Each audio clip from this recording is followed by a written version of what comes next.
Mike Yardley, welcome to Talking Pints. Well, I think it's fashionable to say thank you for having me, but it's great Well, it's very good to see you here. And we will get to shooting. And I shoot a little bit, and I'm aware of just how difficult it is to even say that these days. The sort of anti-gun feeling is very, very strong. Mike, let's talk a bit about your career. You've been in the army, you've been a photojournalist, you've been to some of the most horrendous war zones of the 1980s and the 1990s. How does this situation in Ukraine look to you? All of this is coloured a bit from my own personal experience. As a small kid, I was in the States during the Cuban Missile Crisis. I saw the TV ads, in case of nuclear attack. I was a young officer on the border with East Germany. And, one day when I was duty officer, I thought the balloon was going up. In fact, it wasn't. But I think of all this stuff within that context. I think what's happening in Ukraine is very sad. I helped Solidarity with their struggle in Poland. I smuggled ink to the printing presses in Gdansk.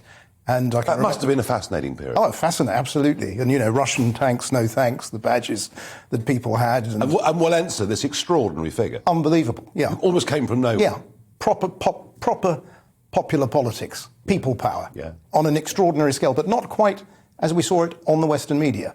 I mean, there were quite a few socialists within that Solidarity movement, a lot of unionists. It wasn't quite what the British and Western media were telling us, and which was convenient to maybe Thatcher at the time or whoever. And I always feel that with the news, having reported on news and having actually been at these places and had foreign news networks trying to sex up their coverage sometimes. I'm always very aware of that. I never quite believe. You mean that President Zelensky may not be the second coming? Yeah, he may not be the second. Quite. We obviously feel great sympathy. And a Ukrainian, a very intelligent Ukrainian lady who's a professor in the UK was telling me the other day that we're not doing the Ukraine any favours by having, this mono news. Zelensky hero, Putin bad. There are subtleties which we should discuss. Subtleties about the eastern regions and stuff like this. That said, I've been fighting off all sorts of people who appear to be Russian assets online, and that's another deal too. I mean, we are manipulated. We're manipulated by all sides in war. Yeah. I mean, look, Ukraine is a very corrupt country with all sorts of problems. But I suppose my feeling is that what Putin has ultimately done is to invoke, flawed though it is, to go into a sovereign territory, and that is at the heart of the problem. It is appalling. Brutal Russian forces are attacking innocent Ukrainian citizens. There are some grey areas. There's some interesting old history, which doesn't get discussed really on the 10 o'clock news, and we ought to discuss that. We ought to think about it. And, of course, Ukraine had lots of problems before this started. It's not an advanced, democracy as we are. It's a democracy, but it's a democracy that's got lots of issues and problems. Yeah, no, absolutely. And all of that sort of stuff. But meantime, it worries me that I see a very different sort of deal going on social media, for example, than I do on the news. Now, some of the social media veers to extremes, but the reason that it veers to extremes, I suspect, and I did have 70,000 people following me, now it's about 65,000 because I spoke up about it, is because people, I think they don't like to feel controlled. And when they feel controlled, perhaps they veer towards extremes in despair or whatever. That is a problem that we face. Now, in your days, going out to these Lebanon and places that must have been hellholes at the time, and kidnap risk and... Well, I got seized in Beirut. I was working for Time as a snapper, Time, the American magazine, and I was going down, I think it was Al Hamra, and suddenly I had all these AK muzzles pointing in my head, and somebody saying, Americani, are you American, American? I was saying, la, Inglesi. And so this went on. And a guy said, are you English? And I said, yeah, I'm English. And he said, I was a student in London. Are you from the Times? And I said,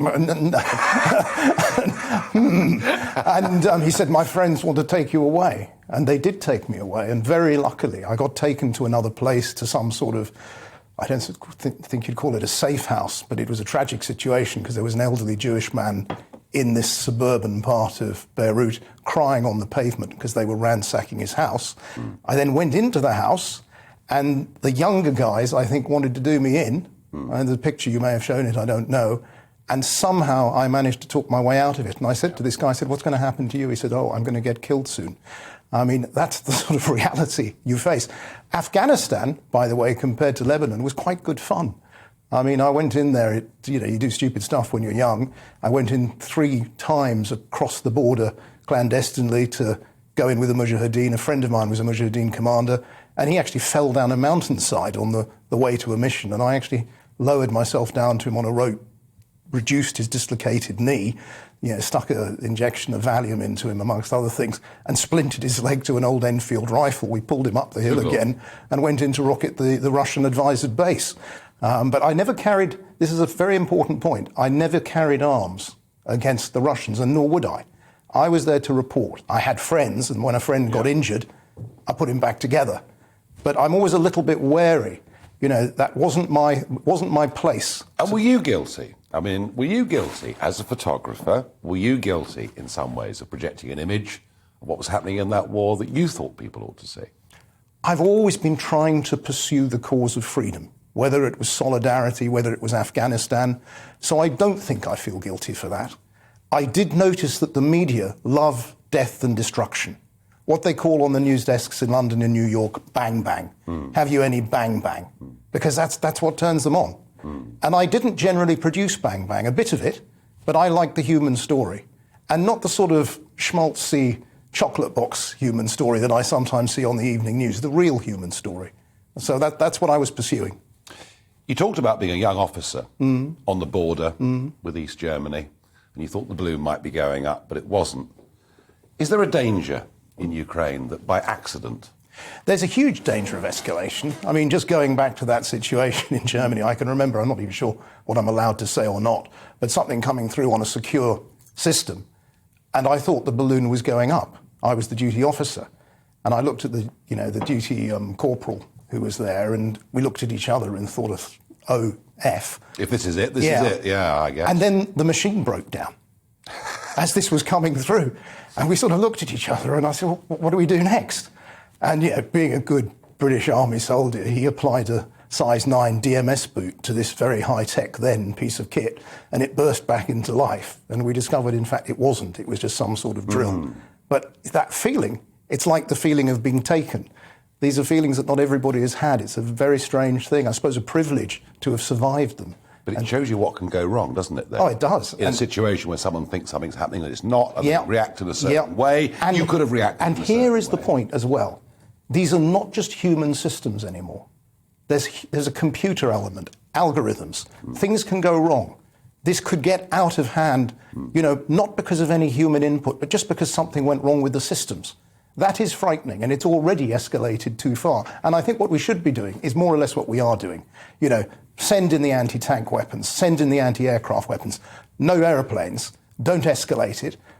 Sanctions can go too far. The Russian people are not our enemy. We don't want to give the impression to them. We don't want to make the mistake of Versailles in overdoing it.